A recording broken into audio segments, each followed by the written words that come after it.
Assalamualaikum warahmatullahi wabarakatuh. Selamat pagi anak-anak. Hari ini kita akan belajar tema 1 organ gerak hewan dan manusia, subtema 2 manusia dan lingkungan, pembelajaran 2. Mari simak penjelasan berikut ini. Coba kamu amati aktivitasmu sehari-hari. Saat kita berjalan, mengapa kaki kita bisa bergerak? Mengapa juga tangan kita bisa berayun, memegang, dan menggenggam? Ya, kaki dan tangan kita bisa bergerak karena pada kaki dan tangan kita terdapat tulang dan otot. Tulang dan otot inilah yang bisa menggerakkan tangan dan kaki kita. Tulang dan otot merupakan alat gerak. Organ gerak pada hewan dan manusia memiliki kesamaan.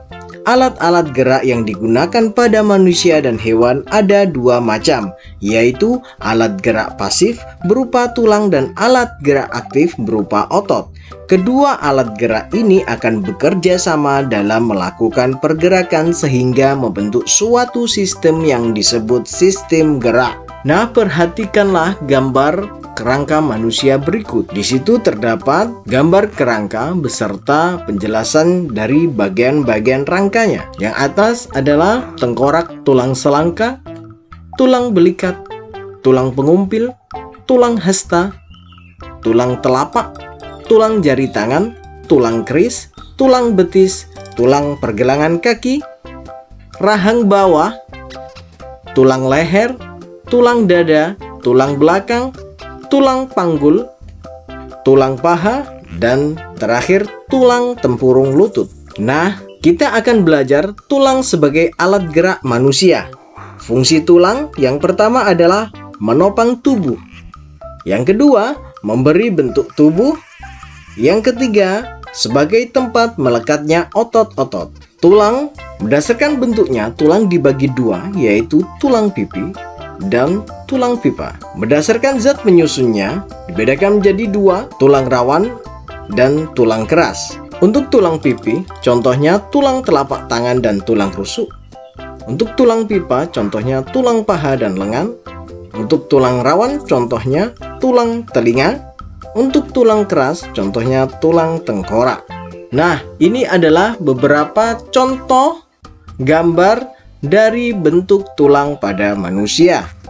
Ada tulang pipa, ada tulang pipih, ada tulang pendek, dan ada tulang tidak beraturan.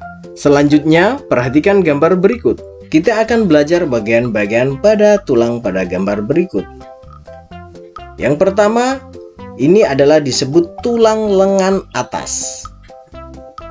Kedua, bagian ini disebut tulang hasta. Kemudian, ini adalah tulang telapak tangan. Berikutnya tulang jari tangan. Kemudian ada tulang pergelangan tangan dan tulang pengumpil. Gambar selanjutnya adalah gambar anggota gerak yang bagian bawah tubuh kita. Terdapat bagian-bagian tulang panggul, kemudian tulang paha, ada tulang betis, ada tulang telapak kaki, ada tulang jari kaki, ada tulang tempurung kaki, ada tulang kering, kemudian ada tulang pergelangan kaki. Selanjutnya, kamu telah mengetahui organ gerak manusia, terutama tulang. Sekarang, carilah fungsi dari masing-masing tulang tersebut. Untuk memudahkan pekerjaanmu, kamu bisa mencari referensi di internet. Kerjakanlah di buku tugasmu masing-masing. Selamat mengerjakan. Selanjutnya kita akan belajar tentang gambar cerita pada cover. Cover adalah tulisan dan gambar yang terdapat di halaman terdepan pada sebuah buku. Gambar cerita pada cover harus memiliki isi dari buku tersebut. Cover buku harus memenuhi unsur-unsur berikut. 1. Jenis huruf yang digunakan pada judul buku harus menarik. 2. Kalimat penjelas judul singkat dan mudah dipahami. Mencantumkan nama penulis. 4. Mencantumkan identitas penerbit buku. 5. Gambar yang menarik dan sesuai dengan isi buku. 6. Pemberian sinopsis isi buku pada cover belakang. 7. Pemberian identitas buku pada punggung buku. Berikut adalah contoh dari cover buku. Terdapat identitas buku pada punggung buku, terdapat nama penulis, kemudian terdapat kalimat penjelas judul, ada judul buku, kemudian gambar cover, dan identitas dari penerbit buku, nama penerbit buku, terdapat cover belakang, terdapat punggung buku, terdapat cover depan. Ini adalah bagian-bagian dari cover buku.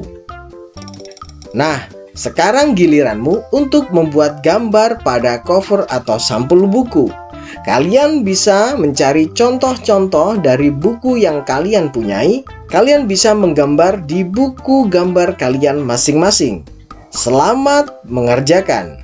Selanjutnya, kita akan belajar menemukan ide pokok pada teks lisan. Teks lisan merupakan teks hasil pembicaraan seseorang ataupun hasil percakapan. Misalnya percakapan atau teks lisan yang dibacakan oleh gurumu. Cara menentukan ide pokok pada teks lisan: 1. Mendengarkan teks dengan sungguh-sungguh. 2. Catatlah permasalahan atau peristiwa yang dibicarakan dalam teks. 3. Tentukan topik serta kalimat utama yang menjadi inti pembicaraan dari teks lisan. Sekarang, tugas kalian adalah menentukan ide pokok dari bacaan yang berjudul Penyandang Cacat yang Sukses. Selanjutnya, berdasarkan bacaan di atas, temukanlah ide pokok pada masing-masing paragrafnya. Kerjakanlah di buku tugasmu masing-masing. Selamat mengerjakan! Demikian pembelajaran kita pada pagi hari ini. Terima kasih. Wassalamualaikum warahmatullahi wabarakatuh.